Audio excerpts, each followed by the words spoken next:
हे पहाड़, हे बीमारी, हे कैंसर, हे ट्यूमर, तो क्या है? कुछ भी नहीं। हमारे परमेश्वर के चरणों की धूल है। आज तू यूं निकल के चली जा। सच में आज यीशु के पास आते हैं विश्वास से, तो आज मेरे पास गुड न्यूज़ है आपके लिए। आप घर चंगे होकर जा रहे हैं। कर वचन को सुनिए, क्योंकि बाइबल बताती है कि विश्वास सुनने से और सुनना परमेश्वर के वचन से होता है। अगर आज आप केवल ध्यान धरकर वचन को सुनेंगे तो वह आपके अंदर विश्वास को प्रोड्यूस करेगा, विश्वास को उत्पन्न करेगा। और बाइबल कहती है विश्वास के बिना परमेश्वर को प्रसन्न करना इम्पॉसिबल है, नामुमकिन है, अनहोना है।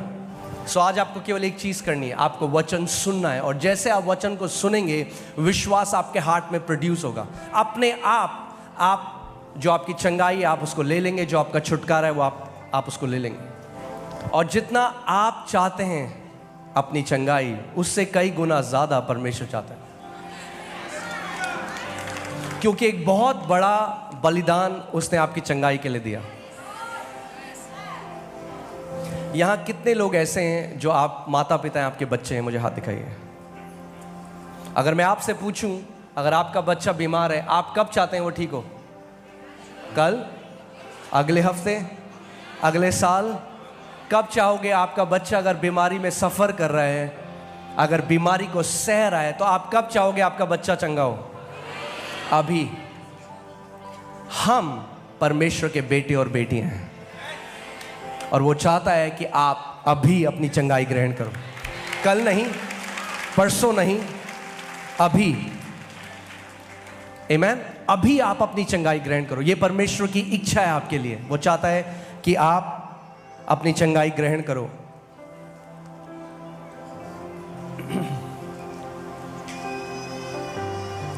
अगर आप आज का वचन ध्यान से सुनेंगे तो कई डाउट जो आपके हैं चंगाई को लेकर, कि क्या ये प्रभु की इच्छा है या नहीं, क्या हमें कमाना पड़ेगा, क्या हमें उपवास में जाना पड़ेगा, वो आपके डाउट आज क्लियर हो जाएंगे। क्योंकि प्रभु यीशु मसीह ने कहा चंगाई जो है वो बच्चों की रोटी है। किसी भी बच्चे को अपने घर में रोटी कमाने की जरूरत नहीं होती। आमीन। और परमेश्वर नहीं चाहता कि आप अपनी चंगाई को कमाएं। वो तोहफा है, वो गिफ्ट है, क्योंकि वो आपसे प्यार करता है। इसीलिए आज आपको ये तोहफा वो देगा। जो चंगाई वो पहले से रख चुका है आपके लिए, आज वो उस चंगाई को मैनिफेस्ट करेगा, वो प्रकट होगी आपके शरीर में। आमीन। आप विश्वास करते हो? जोर से हालेलुया बोल सकते हो? आमीन। मैं वचन एक पढ़ूंगा जो हमारी फाउंडेशन होगा आज का, और वहां से फिर हम आगे चलेंगे और हम लोग साथ मिलकर इस वचन को पढ़ेंगे। ठीक है? वो है मरकुस की किताब, उसका दूसरे चैप्टर में, और हम तीसरे अध्याय तीसरे वर्ष से पढ़ेंगे। मरकुस 3:2 उसका 3 से। ठीक है, रेडी हैं आप लोग? ओके। और लोग एक लकवे के रोगी को जो 4 मनुष्यों से उठाकर उसके पास ले आए। ध्यान देना, किसके पास लाए? प्रभु यीशु मसीह के पास। परंतु जब वे भीड़ के कारण उसके निकट न पहुंच सके तो उन्होंने उस छत को जिससे के नीचे वह था खोल दिया, और जब वह उसे उधेड़ चुके तो उस खाट को जिस पर लकवे का रोगी पड़ा था लटका दिया। यीशु ने उनका विश्वास देखकर उस लकवे के रोगी से कहा, हे पुत्र, तेरे पाप क्षमा हुए।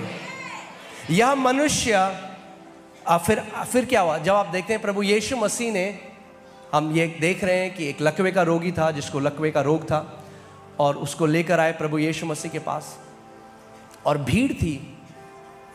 हमारे फेथ को, हमारे विश्वास को वॉयलेंट होना बहुत जरूरी है।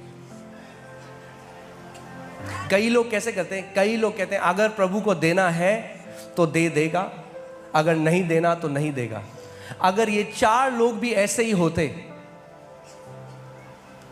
तो वो उस अपने दोस्त को बोलते कि भाई लाए तो थे तेरे को यीशु मसीह के पास मिलाने, मगर लगता नहीं है पास जा पाएंगे, तो वापस चलते हैं।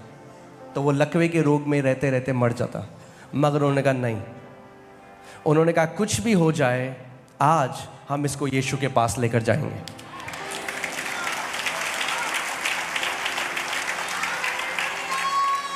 आमीन। और अगर आप आज यहाँ पर पहली बार आए हैं, अगर आप बीमार हैं या आपका कोई परिवार वाला है जो बीमार है, आज आप इस चीज़ का एक डिसीजन कर लीजिए, एक निर्णय कर लीजिए, आज कुछ भी हो जाए मैं अपनी चंगाई लेकर ही वापस जा रहा हूं।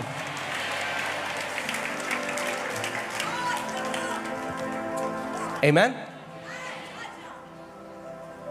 यीशु मसीह ने जबरदस्ती चंगा नहीं किया किसी को बाइबल में, मगर जितने उसके पास आए एक भी ऐसा नहीं था जो चंगा ना हुआ हो। अगर आप सच में आज यीशु के पास आते हैं विश्वास से, तो आज मेरे पास गुड न्यूज़ है आपके लिए, आप घर चंगे होकर जा रहे हैं। फर्क नहीं पड़ता कितने साल पुरानी आपकी बीमारी थी। देखिए कई लोग कहते हैं बट आपको पता नहीं है ये बीमारी 30, ऐसा विश्वास परमेश्वर को प्रसन्न नहीं करता। क्या आप उस परमेश्वर को जो सर्वशक्तिमान है, जिसने बोला और ब्रह्मांड की रचना हो गई, क्या आप उसको बताने की कोशिश कर रहे हो कि आपकी बीमारी कितनी पुरानी है और डॉक्टर क्या कहते हैं? उससे फर्क नहीं पड़ता। जब आप उसके घर में आज आए हो तो अपनी बीमारी को बड़ा मत करो, परमेश्वर को बड़ा करो। ये मत बोलो मेरा कैंसर कितना पुराना है, मेरी बीमारी इतनी पुरानी है। ये बोलो परमेश्वर तू सब कुछ कर सकता है। मैं आज उस विश्वास को लेकर यीशु तेरे पास आया हूं, ये जानते हुए प्रभु कि तू सब कुछ कर सकता है।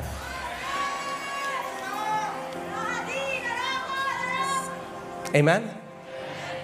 आज हम अपनी बीमारियों को छोटा करेंगे और परमेश्वर को बड़ा करेंगे। और जब आप अपनी बीमारी को परमेश्वर की सामर्थ्य के हिसाब से देखेंगे तो आप कहेंगे अरे क्या है तू बीमारी, कुछ भी नहीं है, यूं जाएगी तू आज यूं।